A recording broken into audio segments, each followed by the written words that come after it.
এক লোক তার বউকে এসএমএস করছিল, কিন্তু ভুলবশত সেই মেসেজটি চলে গেল এক বিধবা মহিলার কাছে। সেই বিধবা মহিলার স্বামী মাত্রই গতকাল মারা গিয়েছেন।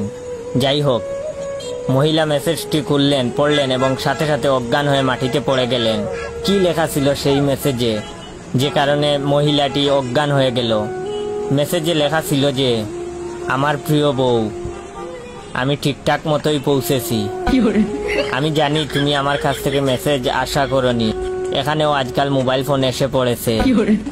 আমি আসার সাথে সাথে তারা আমাকে একটি মোবাইল ফোন গিফট করেছে। সেই মোবাইল থেকেই আমি তোমাকে মেসেজ পাঠালাম। তুমি জেনে আরো খুশি হবে যে তারা সবাই এখন তোমার জন্য অপেক্ষা করছে। আশা করা যায় কাল পরশুর মধ্যেই তুমিও চলে আসবে। আশা করি তোমার যাত্রাও হবে আমার মতো সুখের। তোমার অপেক্ষায় রইলাম। ইতি তোমার প্রিয় স্বামী।